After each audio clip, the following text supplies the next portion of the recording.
News 18 India. देखिए, मैं आदरणीय नरेंद्र मोदी जी से पहली बार मिला और मुझे ये कहने में कतई संकोच नहीं है कि प्रधानमंत्री जी के ऊपर निश्चित ही किसी दैवीय शक्ति की कृपा है। जो अनुभूति मुझे उनसे मिलकर हुई है, उसके बाद मैं ये कह सकता हूं कि वो एक दैवीय शक्ति के प्रतीक हैं। उस एहसास को मैं शब्दों में बयान नहीं कर सकता हूं। उस एहसास को शब्दों में परिभाषित नहीं किया जा सकता है। गुरुजी, आपकी पहचान एक कांग्रेसी नेता के तौर पर होती है, किस तरीके से देखते हैं आप उसको फील्ड में? मेरी पहचान सनातन के सेवक के रूप में है। मैं भारत के साथ हूं और सनातन के साथ हूं, और सनातन वो धर्म है जो सत्य है, जो शाश्वत है। कल आपकी मुलाकात प्रधानमंत्री जी से हुई, क्या कहेंगे उस पर? श्री कल्की धाम के शिलान्यास समारोह का निमंत्रण देने में माननीय प्रधानमंत्री जी को गया था। मुझे खुशी है और मैं उनका आभार व्यक्त करता हूं कि भारत के यशस्वी प्रधानमंत्री आदरणीय श्री नरेंद्र भाई मोदी जी ने मेरे निमंत्रण को स्वीकार किया। श्री कल्की धाम के करोड़ों भक्त बहुत खुश हैं।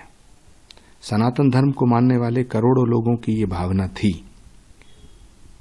कि जिस तरह अयोध्या में श्री राम के मंदिर का काज नरेंद्र मोदी जी के करकमलों द्वारा हुआ है, उसी तरह भगवान के होने वाले अवतार श्री कल्की नारायण भगवान के श्री कल्की धाम के निर्माण के सभी कार्य प्रधानमंत्री जी के हाथों से किए जाएं, करवाए जाएं। करोड़ों भक्तों की भावनाओं का सम्मान करते हुए प्रधानमंत्री जी ने इस निमंत्रण को स्वीकार किया है।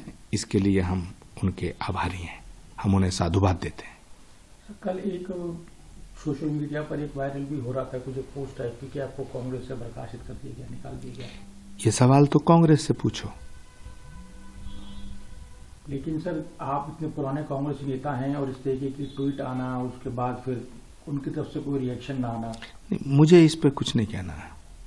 ये फैसला कांग्रेस को करना है, ये फैसला कांग्रेस नेतृत्व को करना है।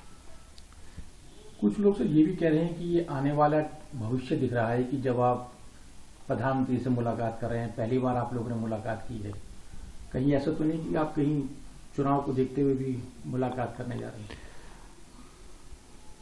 भारत के प्रधानमंत्री जी से मिलना कोई गुनाह नहीं है। प्रधानमंत्री जी को श्री कल्की धाम के शिलान्यास समारोह में आमंत्रित करना भी गुनाह नहीं है, और यदि ये गुनाह है तो मैं इस गुनाह की सजा भुगतने के लिए तैयार हूं।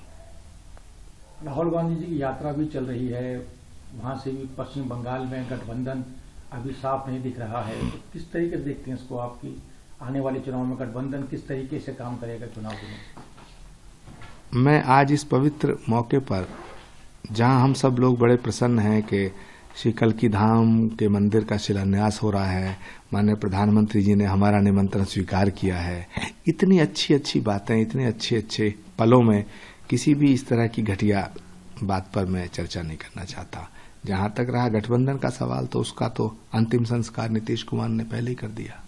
ज्ञानवापी मामले में भी अब वहां पे पूजा पाठ शुरू कर दिया गया है। मुस्लिम पक्ष एक तरफ इसका विरोध कर रहा है और वहीं दूसरी तरफ हिंदू पक्ष इस चीज को लेकर उत्साहित है कि वहां पर भगवान शिव की पूजा आराधना शुरू की जा रही है।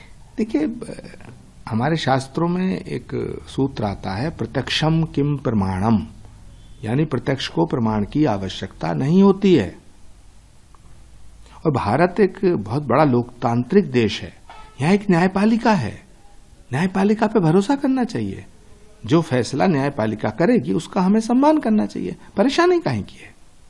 हेमंत सोरेन को भी लगातार ईडी का नोटिस, गिरफ्तारी, उठापटक शुरू हो गई है, तो इस तरीके की जो हरकतें हैं वो कैसे देखते हैं उसको आप आने वाले चुनाव में? अब कहीं लूट खसोट होगी तो एजेंसियां काम तो करेंगी। आदिवासी होने का मतलब ये नहीं है कि करोड़ों रुपए को लूट करके अपना घर बन लिया जाए। आदिवासी होने का मतलब ये है कि भगवान बिरसा मुंडा के सिद्धांतों पे चला जाए। आदिवासी होने का मतलब ये नहीं है कि आप करोड़ों रुपए लूटेंगे और ईडी आपके घर नहीं जाएगी।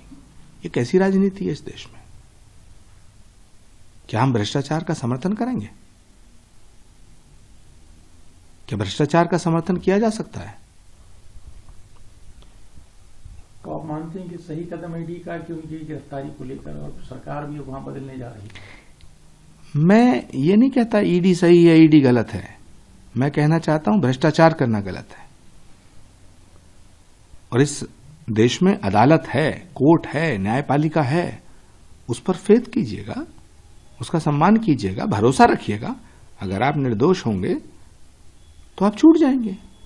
इसमें इतनी हाय तौबा करने की क्या जरूरत है? लेकिन खामोखा जरा जरा सी बातों पे नरेंद्र मोदी को कोसते रहो, जरा जरा सी बातों पे ईडी को कोसो, जरा जरा सी बातों पे सीबीआई को कोसो।